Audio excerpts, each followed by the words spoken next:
আওয়ামী লীগকে নিষিদ্ধের কোনো পরিকল্পনা সরকারের নেই, প্রধান উপদেষ্টার এমন বক্তব্যের নিন্দা জানিয়েছে জাতীয় নাগরিক পার্টি। আজ শুক্রবার রাত ৮টায় জরুরি সংবাদ সম্মেলন করে এনসিপির আহ্বায়ক মোহাম্মদ নাহিদ ইসলাম একথা বলেছেন। রাজধানীর বাংলা মোটরে রূপায়ণ টাওয়ারে এ সংবাদ সম্মেলন করেন।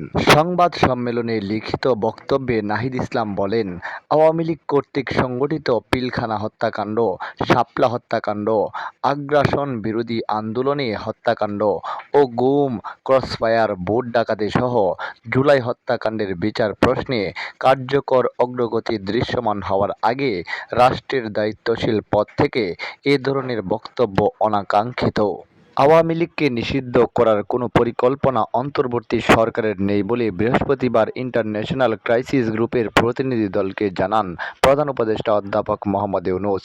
প্রধান উপদেষ্টার বক্তব্যের প্রতিক্রিয়ায় সংবাদ সম্মেলনে তুলে ধরেন নাহিদ ইসলাম।